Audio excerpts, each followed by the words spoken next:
The Bitcoin Group, the American original. For over the last 10 seconds, the sharpest Satoshis, the best Bitcoins, the hardest cryptocurrency talk. We'd like to welcome our panelists, Theo Goodman from Hash Online, Good evening, everyone. Tone Vase from Brave New Coin, Hi everyone, afternoon for me here in New York. and I'm Thomas Hunt from the World Crypto Network. Moving on to issue 1. Issue 1. Coinbase Exchange rebrands as GDAX and launches Ethereum trading. Seeking to highlight their transition from a Bitcoin-only exchange to a global digital asset exchange, Coinbase Exchange changed their name to just that, GDAX. The new company, not to be confused with Coinbase, the Bitcoin buying service, will continue to operate as usual. Theo Goodman, your thoughts on this radical transition? Well, Ethereum is hot. The market cap is going through the roof, so everyone is trying to figure out how they can get in on the Ethereum game. Now, I think it's really interesting that they chose Ethereum before Litecoin, even though Charlie Lee works for Coinbase or works for whatever you want to call it now. But that's because everyone is hot on Ethereum, and nobody is sure about the future. You've got all the discussion about the block size and et cetera, and all that stress, and so everybody wants to reduce their risk, and this is what they've done. They said, okay, now we're going to be open to altcoins, and we're not going to call them altcoins. We're going to call them digital asset exchange thingies, and we're going to make it all sleek and nice, and basically Coinbase is now altcoin exchange. Tone Vase. Yeah, I'm going to take it from a Coinbase perspective. They're clearly struggling with their core business, which was merchant processing, because they realized that Bitcoin isn't really all that useful for merchants. About time they figured that out. And also just selling Bitcoin to regular users, they're also finding out it's not, they're not getting the volume that they expected, mostly because they register the value. They don't allow you to use Bitcoin if you use it in ways they don't like, and they are very, very strict, and they will shut down your account. They're basically no different than PayPal at all. It's kind of like the same transition. PayPal also started out as this rebel on the internet, and then they realized, oh, wait a minute, we don't want to get arrested, so we have to identify people, and we have to be even more strict than the banks. So Coinbase went in that same direction as well. So they're not getting that much business, so they have to, branch out. They did get $100 million invested in them, and they had to branch out. So they decided they thought it would be profitable to have a Bitcoin exchange, and there was almost no volume on their Bitcoin exchange because, again, Bitcoin isn't used like that. People don't want to register their Bitcoin. They don't want people to know that they are using Bitcoin. So again, Coinbase is desperate for profits. I don't think they're making much money at all. It's only a matter of time before they start laying off people, if they haven't yet. And in order for them to make a little more profit, they're going with the latest, hottest trading mechanism, which happens to be Ethereum today. Next year, it could be something else. So it kind of makes sense. They're just trying to make some money and they're going to charge a fee for every trade. They'll probably have some action because, unlike Bitcoin, Ethereum, I believe, is still useless outside of this general trading. So they'll get a lot of volume out of it. They'll collect some fees. I don't think Coinbase is going to be around in a few years. So I don't see that much relevance in the story. I'll yield the time to more interesting things down the line. I saw this as a continuation of their "we're not a wallet" strategy. When they announced a few weeks ago that they're not a wallet, they don't really want you to send money in and out of there often or use it as a wallet. This is a continuation, and like Theo said, they're jumping on the Ethereum bandwagon. This is clearly a popular thing to do, but will they delude themselves and become like Cryptsy with hundreds of altcoins and pumps and dumps? Certainly they have reputable projects now. But what are you going to say, Tone? Yeah, no, I was gonna say there's a reason why they're not a wallet company anymore, right? Because no one was using their wallet. It was more like a play for beginners into Bitcoin, but for any significant volume, for anything useful done in Bitcoin, you have to be crazy to use a Coinbase wallet. From the day Coinbase wallet launched, I was advising people not to download Coinbase wallet, not to use Coinbase wallet. I don't even like sending Bitcoin to people that have a Coinbase wallet because all they want to do is just track people. So there's a reason why they shut it down. It makes absolutely no sense. That's not what Bitcoin is, and they're just branching off into anything where they think they can make money, and they have a little niche of specialization because they've ran an exchange, even though it had minuscule volume, because they ran an exchange and they have the backdrop for an exchange. They have some expertise in running an exchange, so they're just adding the next most liquid currency, which happens to be Ethereum. I do wish that they would adopt their goal as an introduction to new Bitcoiners. Really have that content on their site, maybe suggest places that people could spend Bitcoin, have a few demo videos about how to send Bitcoin back and forth, really expand on being what they are, because they're kind of a plain bank. But When you there's go no there, you money don't in really that. get it like. There's no money in that. But it would get us more users, more money, more fees. But there's no money in it. Coinbase has investors. They have VC money. They're a for-profit company. There's no money in educating people about Bitcoin. That's what we're trying to do with this podcast. There's no money in it. We just do it because we want to, but they actually have investors to answer to. And again, we'll get to some of this later on. Theo, do you want to jump in? I agree with you, and I think that they had, from an outside perspective, they also had more trouble with people using it as a beginner's place so far because of the KYC and everything else. So, it is the duty of the user to read the terms and conditions, no doubt, but your average person maybe heard about Bitcoin and decided, okay, I'm going to buy, $100 of Bitcoin or 200 or whatever, and I'm going to send it over to my Dice site or my sportsbook because I can't normally do it, and then they get hammered because they violated the terms and conditions for whatever reason, which they did violate it, but there's going to be a decent amount of new people that are into Bitcoin because it was advertised as something that you can use for that kind of thing, and then their first experience is one where they get banned from the first exchange that they tried. Maybe that's a good first experience, though. It is more of an introduction to legal Bitcoin than an introduction to illegal Bitcoin, and I think so many people are interested in the latter. That's a good point, Theo.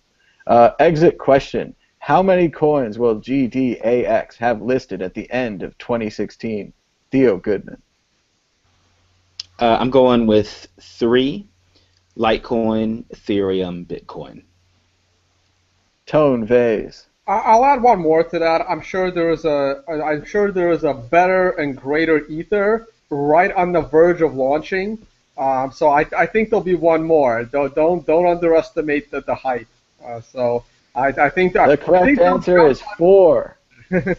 4 coins: Bitcoin, Litecoin, Ethereum, and, as I'm horrified to say, the DAO token. Oh, yeah. Moving on to issue 2. Issue 2. Leaderless, blockchain-based venture capital fund raises 100 million and counting. The DAO, an ancient Chinese word meaning way, path, root, or principle, took a hold this week as an acronym for decentralized, autonomous organization. The DAO raised more than $100 million with plans to invest the funds using a monetary voting system which has been described but yet to be detailed. The DAO raised its funds in Ethereum, a smart contract on the Ethereum network. When Ethereum is sent to the contract, DAO tokens are created. The tokens allow for voting and can also be traded. Many believe they will receive large returns on their DAO tokens if the projects funded by the DAO are successful, and assuming that the DAO does not fail in some other way, perhaps legally. I ask you, Tone Vase, prognosticator of prognosticators, seers of seers, is this the investment of the lifetime, the model company of the future, or too much, too soon? Oh man, so apparently I've been living in like a cave. I've been busy with trading and earnings season and option exploration. So I just started reading what the DAO is yesterday, and holy shit. So to me, this is like Butterfly Labs and Paycoin and Neo and B and Triple M all rolled up into one. It's actually impressive. I am impressed by this. Um, I'm going to start with there's two ways this will end. If the creators of the DAO are smart, they will just take all of this Ethereum the moment the crowdfund ends, convert it all into Bitcoin, and disappear. That would probably be the best lesson that those in Ethereum can learn. But they're not smart, so what they're going to do is they're actually going to invest all of this Ethereum into projects they know nothing about, thinking to decentralize the world in a way that makes no sense. And then all those projects will simply just waste all that money, and then everybody will lose money. So not even the creators of the DAO will get to keep $100 million worth of, well, Bitcoin if they're smart. No, it's completely ridiculous. We don't have time. Like an hour is not even enough to describe all of the ridiculousness. Besides all the technical issues that are going to arise left and right, besides the regulatory issues that I've always been talking about, I mean, they explained why they think they're legal. They're legal because no matter what it looks like, they're not going to say that it's an investment. They're not going to say it's a VC fund. So it's everything they're not going to say that it is, and that makes it okay. Also, their view is because Ethereum created a token out of nothing, sold it a year in advance, and then it happened to go up in price, unlike Paycoin.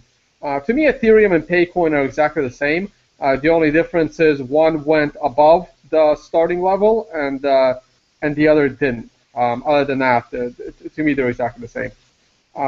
And they say, well, Ethereum got away with it, so we can do it as well from a regulatory perspective.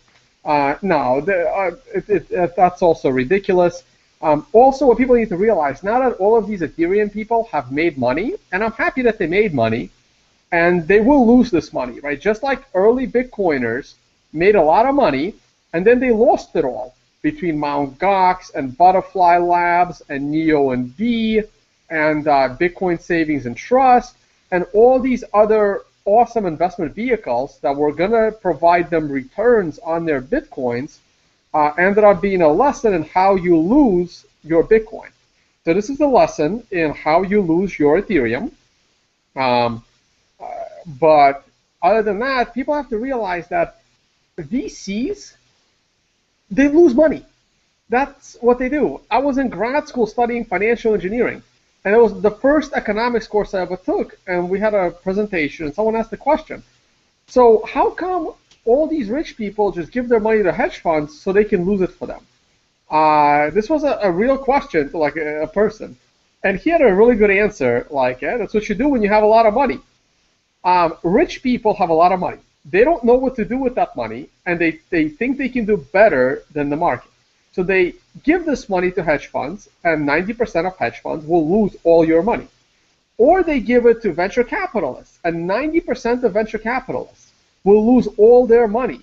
And venture capitalists that don't lose all their money will invest in projects, and 90% of those projects will fail. It's just the way markets work. So now all of these Ethereum guys that made money on Ethereum now want to make better returns. So they're giving it to this VC fund that has no experience in being a VC.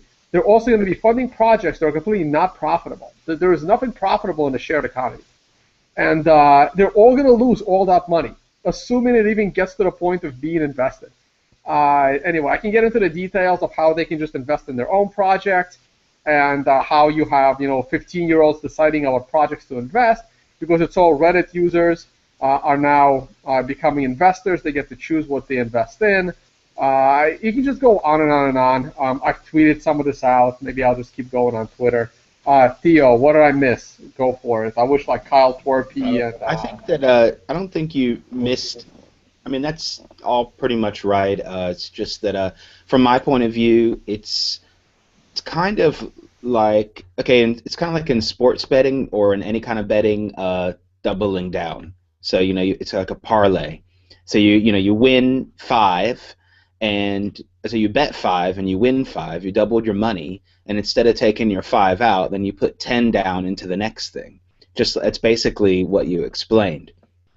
And that's a lot. That's fine. Everyone can do what they want. I think that this is just going to create the whole DAO thing is going to create a cycle of massive pump and dumps and people interested in funding projects that are interested in them, and they're gonna. It's just like a big feedback loop.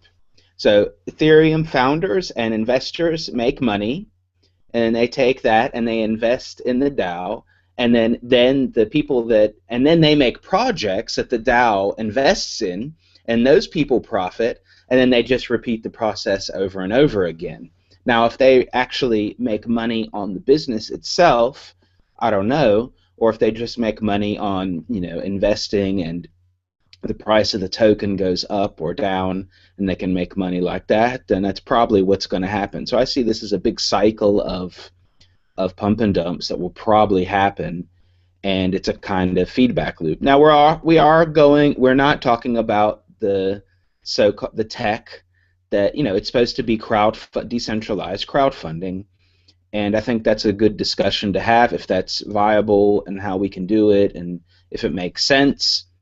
But like Tone said, I really doubt that the DAO is going to be better at picking companies than a VC investor. Are they going to really be able to pick better companies or be more successful in their picks than a VC company? I kind of doubt it, but I don't know. I mean, like if it's just a feedback loop, then it could be profitable. Yeah, well, let me just jump back in here real quick. Yeah, so I have to update my chart, so I might as well do a screen share. So I put this together. I stole the background. I don't even know from who, so I don't know who to give credit to. But I kind of put a time scale on it, and I applied it to Bitcoin and blockchain as the topic. And I had to add the DAO. I had to add it in there. I mean, I do like the fact that you have like one honeypot to kind of teach all the Ethereum people what all of us Bitcoiners that have been in Bitcoin since mid 2013 have learned. So this is their Mt. Gox moment coming up. Their Mt. Gox, Neo, and B, all the things on the right side of the mount. So the DAO is right there towards the end there. So that's kind of how I see it. So I'm waiting. It's imminent now. This is great. I definitely think I hate to say this because it's going to freak out and bum out all my libertarian friends, but there's a reason that we have some kinds of regulation. If you look at this Ethereum business from the beginning, if you were an insider on Ethereum, you could have invested Bitcoin in the Ethereum project, gotten your Bitcoin back as Ethereum, rode the bump up, invested your Ethereum in the DAO project, get your Ethereum back. Every time the DAO funds a project, they're going to be giving them Ethereum that they're going to have to sell. So they're creating artificial sell pressure on the Ethereum market. So both as the DAO is pumping it up now, as people sell their Bitcoin, buy Ethereum, buy DAO tokens, there's now a demand for Ethereum. The demand for Ethereum will also be pumped down whenever they fund a project. And I agree with what Theo said, what Tone said. It's 9 out of 10 projects. If they get to invest in 10 projects, which are going to be chosen presumably by the crowd of 15-year-old Redditors. But if one of these projects becomes Uber, then it's a huge success. Now, if they're going to be able to get that money back to the token holders, I'm not sure. If the companies are even going to be profitable in that sense, where there's extra money paid back to the token holders, I think the token holders may make some short-term profits on the DAO tokens. But the long-term future of this, I'm afraid of the regulatory environment which may capture this DAO thing. Yeah, no, Tom, I just want to comment on one thing you said. Well, two things. First of all of these people programming for the shared economy, it's not going to be like Uber. They think Uber makes too much money because they're crazy, right? they think Uber makes too much money, so they want Uber to be free. They think Uber is terrible, it's too expensive, and there's too much of a middleman. So I don't understand what projects in the world they think they're going to fund that are actually going to make money. I mean, I suppose I give them a 1% chance that somebody will make a successful company in the shared economy. It's not going to be profitable. All of these people, they're complete socialists. This is why they want the shared economy. There's no profit there to be made. For start, that's one comment. It might have been a better project if it had been charity focused. If they had donated 100 million, gotten the tokens, which could serve as a receipt, could serve as a tradable receipt, but not really for the purpose of a return on the tokens, more of as like proof that I donated to the greatest charity project in the world. Something like that. But then they won't make any. But then they won't make any money. The whole point of the DAO is to get the money. You're right. You don't get to 10x. You want a 10x. Right. What if the DAO hires a hitman? Who's responsible for that? I'm not even going to go with that. But you don't even need the DAO for that. You can do that right on Ethereum and Augur, right? But Ethereum and Augur, what? You can't hire a hitman on Augur. Of course not. That might actually be a use case for Ethereum. But what was I going to say? Oh, the other thing on Thomas, another thing to your point when you said that Ethereum insiders converted their Bitcoin to Ethereum. No. First of all, if they put in their Bitcoin in, they got Ethereum for the Bitcoin, but then they paid that Bitcoin back to themselves for working on the Ethereum project. So they actually invested nothing and got Ethereum. But they didn't even do that. According to Vitalik, they created 11 million Ether just for the Ethereum insiders. This is not even like, conspiracy theory. They said this. They just created it for themselves. And they also could have put more money in. I agree with what you said, and also they could have put more in, which would have pumped it even more. So. Right. All right, moving on to. All right, exit question. How many successful, profitable projects will the DAO fund this year? Tone Vase. Oh man, you got to define profitable. I don't know what that means in the shared economy. I cannot answer this question. Well, let's go with successful, not as profitable. Let's go as like actually makes a project. Like if you hire them to make an app and they actually release an app. That's useful, or that will publish something on the internet and claim that it's decentralized. I'm hoping for like a kittens app, some kind of exploding kittens. Useful for me, probably 0. Useful for people that are believers in Ethereum, probably that. They'll probably come up with a dozen examples by end of year. All right, Theo Goodman. I think there'll be at least one successful one, and that will be the DAO generator. So all of you programmers out there, you need to make a smart contract application thing where I can just put the title of my DAO in, and I press a button, and it just generates the code, and I can just create a DAO at will. Yeah, no. What I'm waiting for, right? So the DAO is just one example of a decentralized VC fund. Even though I'm not legally allowed to say it's a VC fund, because then I would acknowledge the fact that they're a VC fund. But so I'm assuming there will be DAO competitors, right? So let's say there is the DAO, and then there's DAO 1, and then there's DAO 2, and then there's DAO 3, and they all make a bunch of money. But then they're like hedge funds, hedge fund 1, 2, and 3. But then someone decides each one individually is a little too risky because it can fail. So what we need is the DAO of the DAOs, like fund of hedge funds, right? So when we have the DAO of the DAOs, then it's something. Then that would be my castle on the top of my mountain.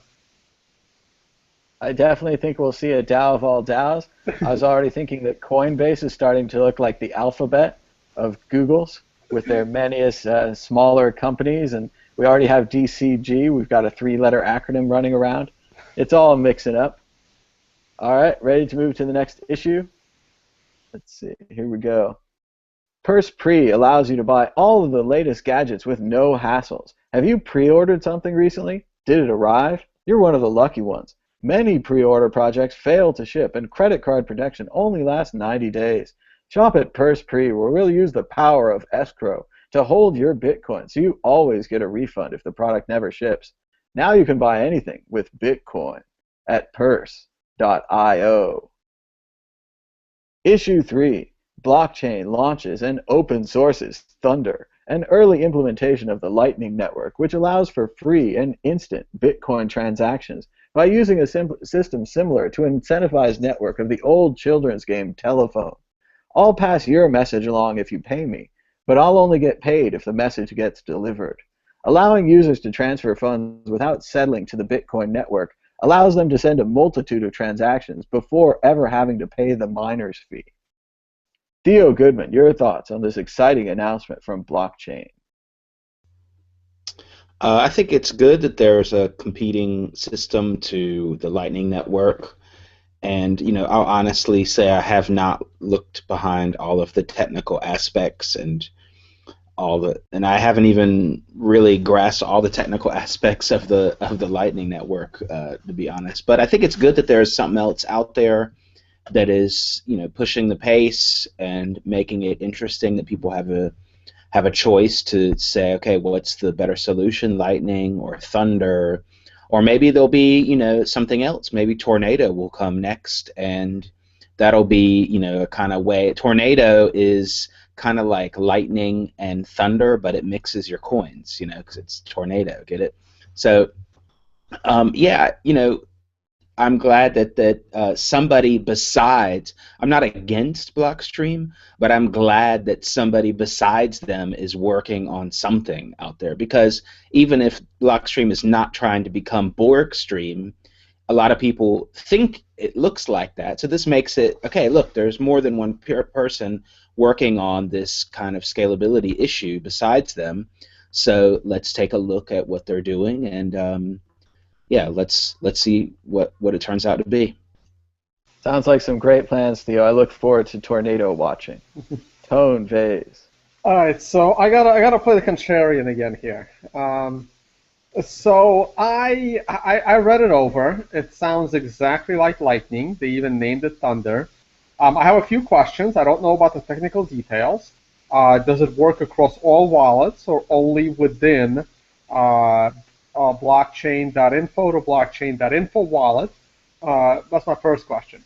Now, I am Definitely not only blockchain for now, probably. right. So because it's open source software, and I guess they want to adopt it. So it's like Theo said, it is a competitor to Blockstream Lightning. So here are my problems with what they've done.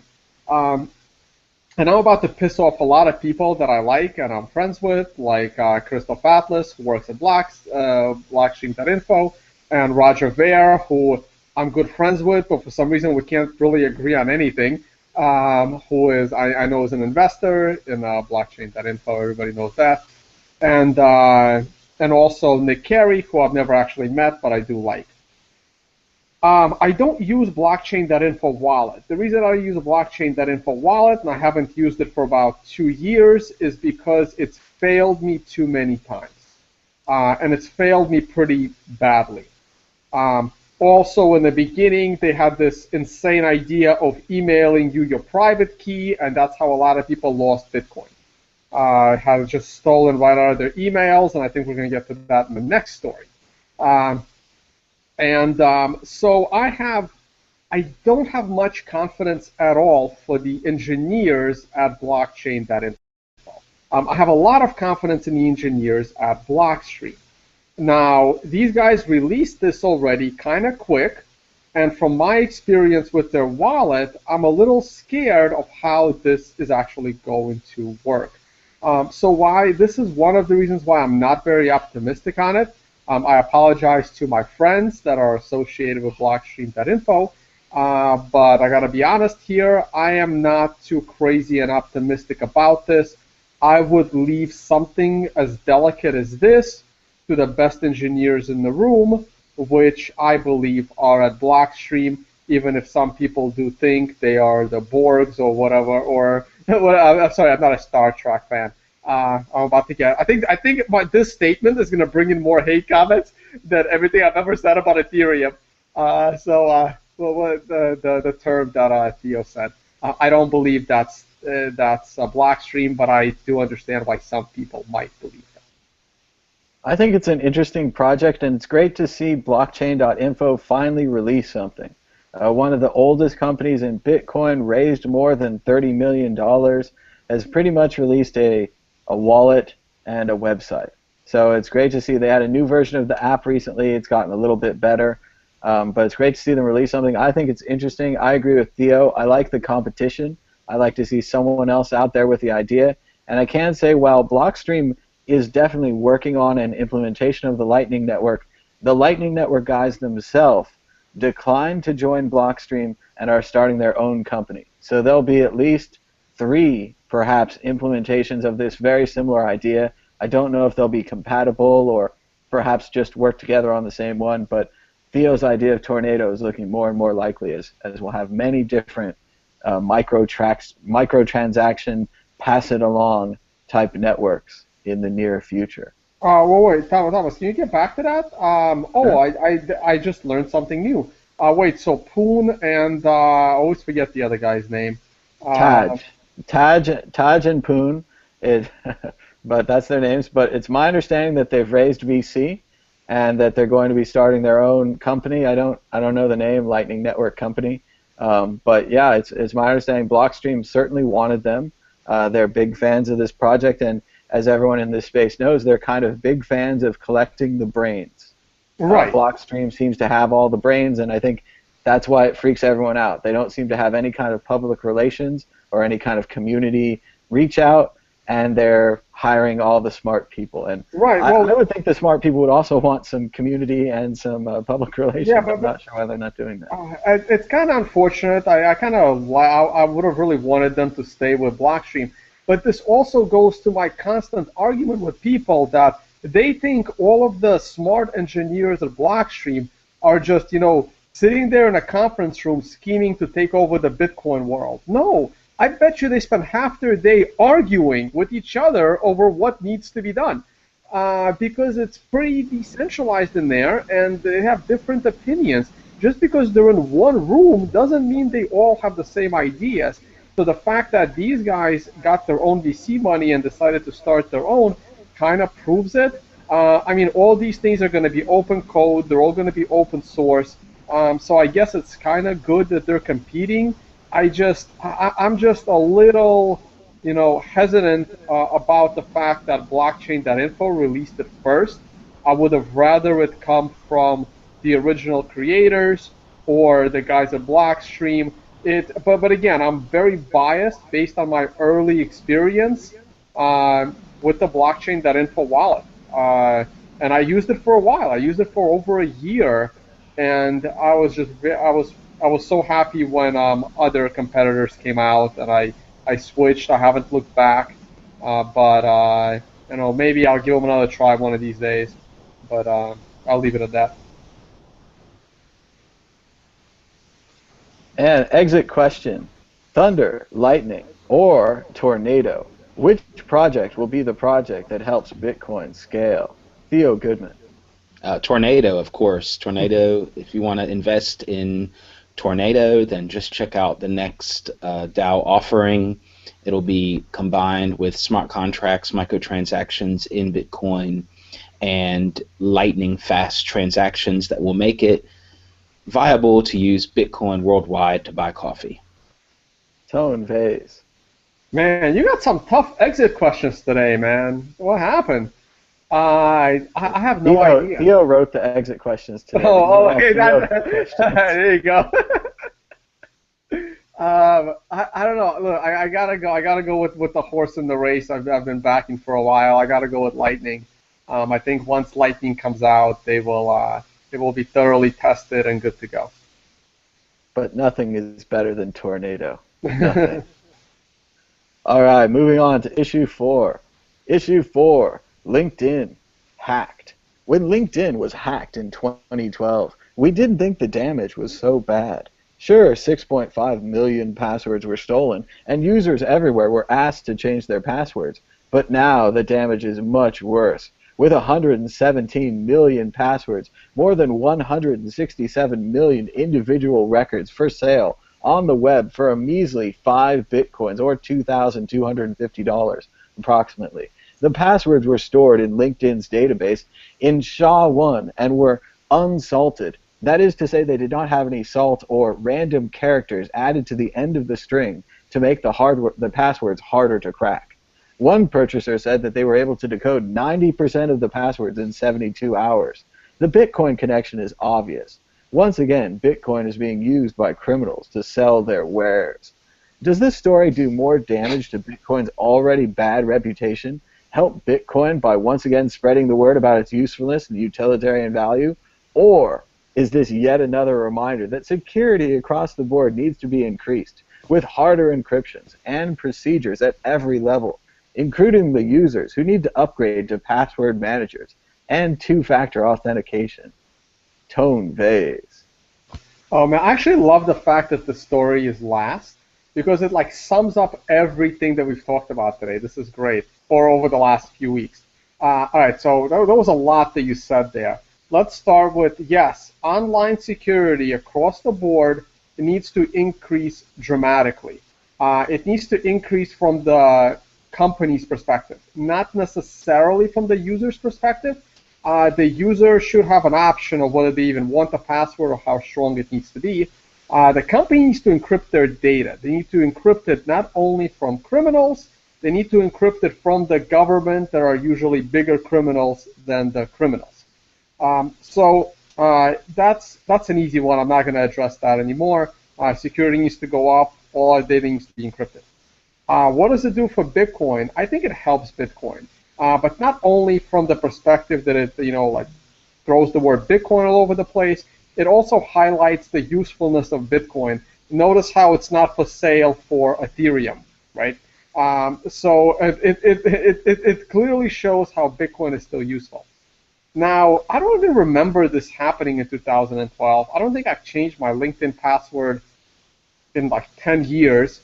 Though I do have a different LinkedIn now, my Bitcoin LinkedIn, which I created after 2012. The thing is, it doesn't matter. It's irrelevant. Here's what I learned. I'm different. I don't use password managers either. I need to start, I know. I have a different view on passwords than most people, or two-factor. My view is this. The only password that is important, the only username and password that is important in your life is the one that controls your Bitcoin, right? So there's a world before Bitcoin, there's a world after Bitcoin. My world after Bitcoin, I don't give a shit what username and password gets hacked. It's completely irrelevant. There is nothing important. There is nothing I have on the internet that is important, not even my bank account. Because you know why? Because I can call the bank and I can tell them that my password was hacked and my money comes back to me, right? That's what a bank is good for. My credit cards get stolen all the time.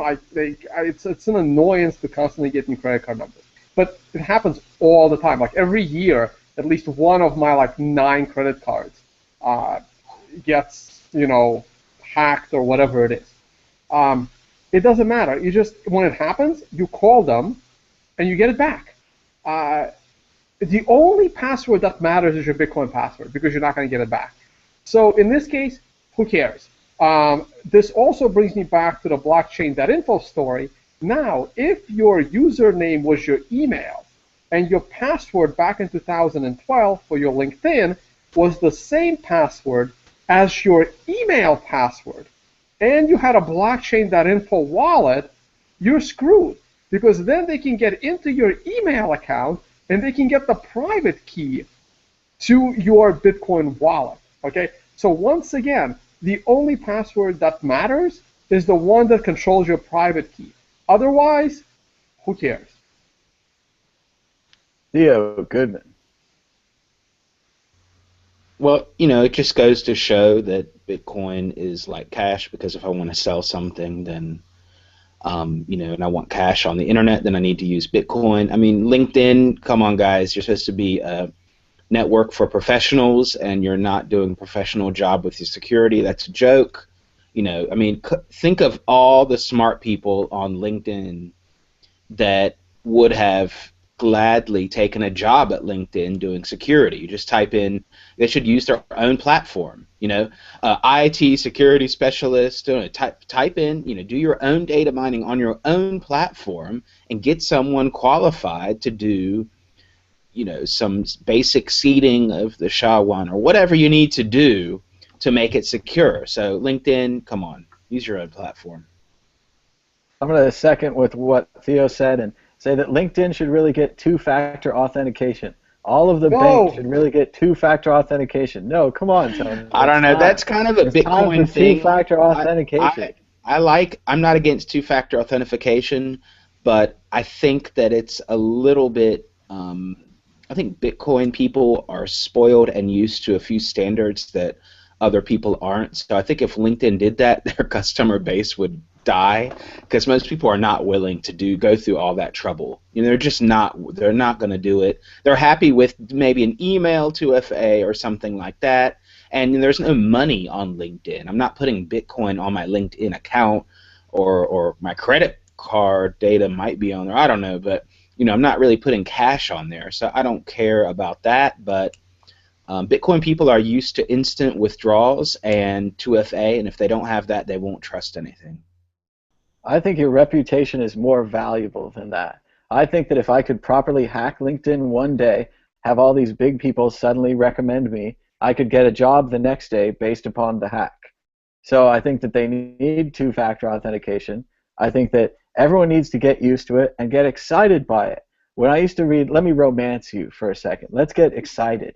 I used to read Tom Clancy books in the 90s, you know, and the Tom Clancy books, they talk about the CIA agents, and they had these one-time pads. Every day they'd flip the day and get the new codes, and they'd put the codes in, and that's how they'd communicate. Well, now, thanks to the internet and all these hackers in China and America and the whole world, all these hackers, we all get to pretend that we're CIA agents and have one-time pads on our phone, and you get to enter the little code, and this means that if your password's terrible, it's not that important because you have 2FA.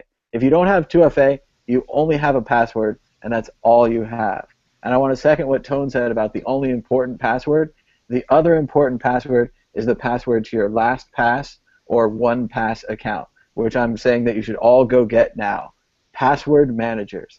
Okay, I don't like the idea on its face.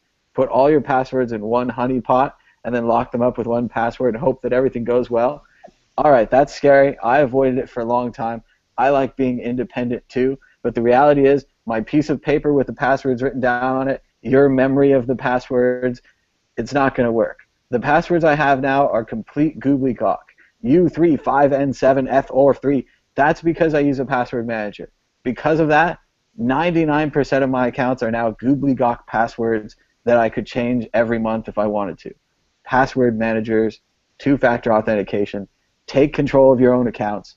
You can buy, LastPass is like $20 for a year or something. OnePass is also very good, they tell me. Password managers, two-factor authentication. Authy is also pretty good. All right, I'm done with that. Exit question. If you were a hacker, how would you sell your stolen data? Tone Vase.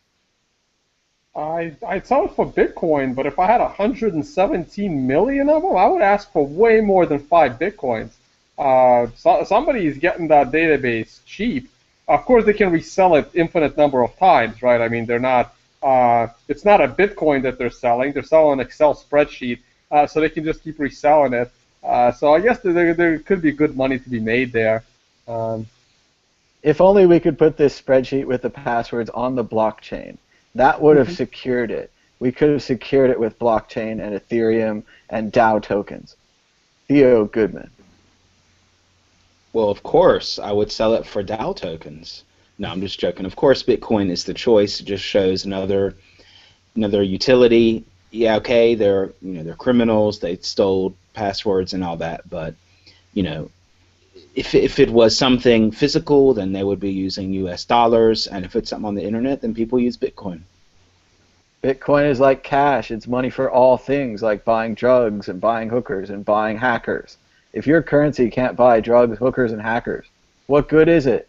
That's why Bitcoin's currency. Andreas used to say something like that, maybe without the hookers.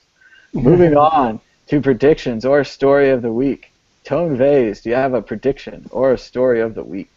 Oh man! Well, before I do that, I just want to apologize to my friends at blockchain.info, like Roger Ver and Nick Carey and Christoph Atlas, and maybe a few more I'm forgetting that are affiliated with them.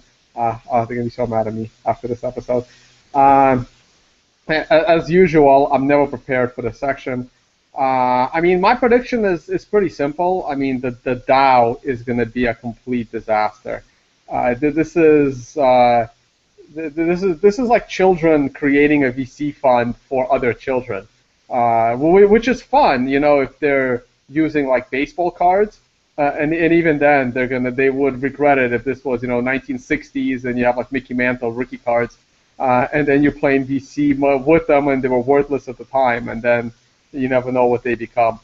So that's gonna end as, I mean, that's gonna be the lesson for Ethereum. I can't wait. I know it's gonna come later than sooner, like most things in these kinds of predictions, even though things in Bitcoin happen quick.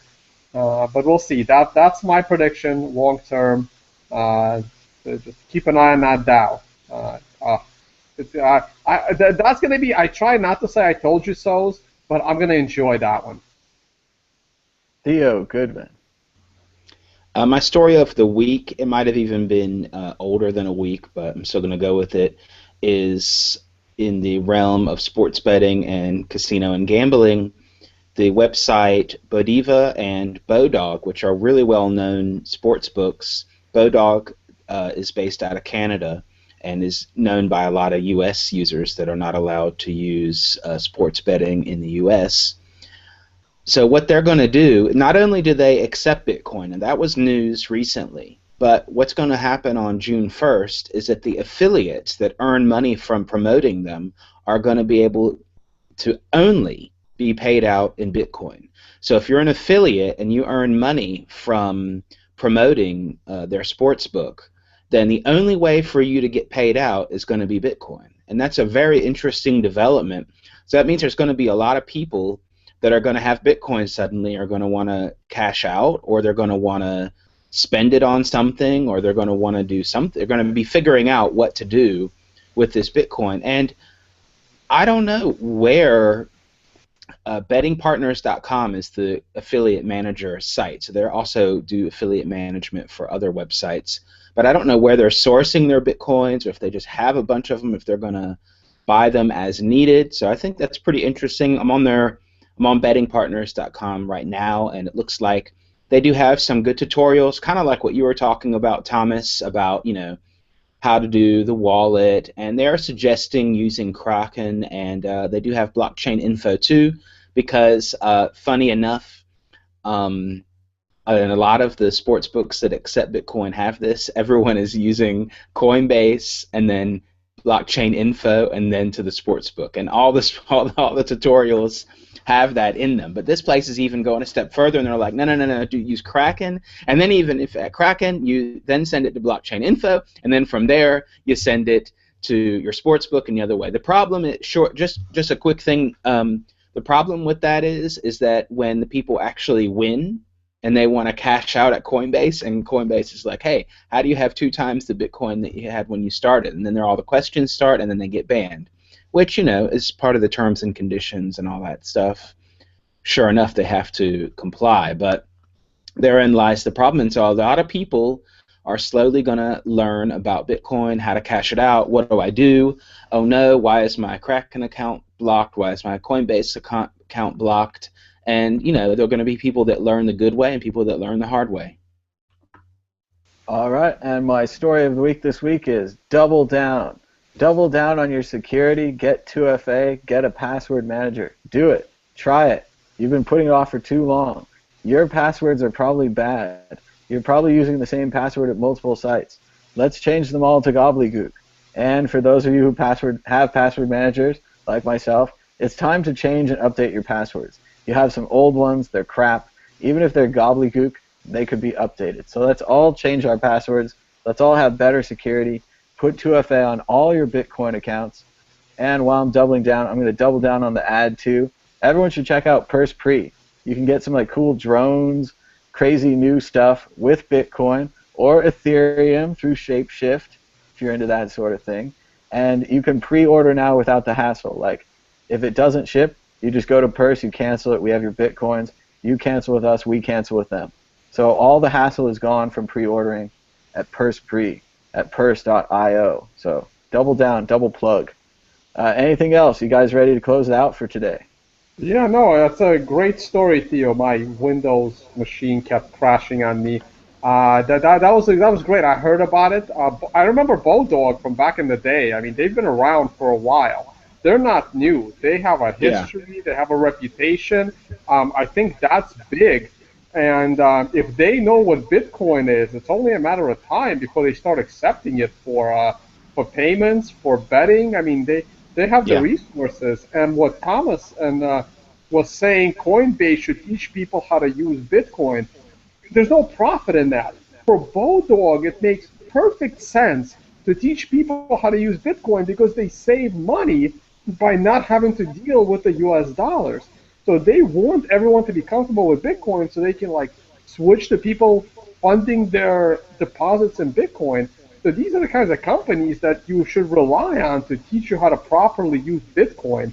I think it's great. It's the perfect story of the week. Yeah, I have a prediction. I'm doubling down on the predictions this week because my prediction is that all the fantasy football and the fantasy pick companies, they're going to take Bitcoin eventually too.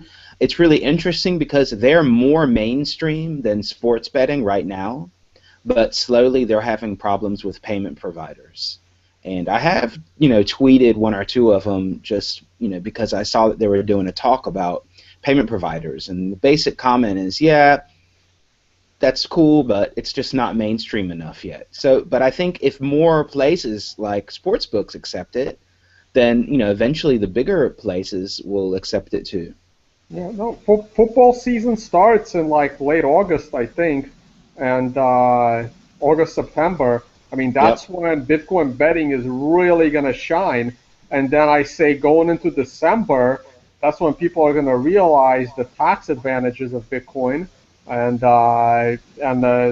you can see that becoming the theme in December going into the following year. But I'm not going to get into that for legal reasons. I do think that there's a forced prediction here.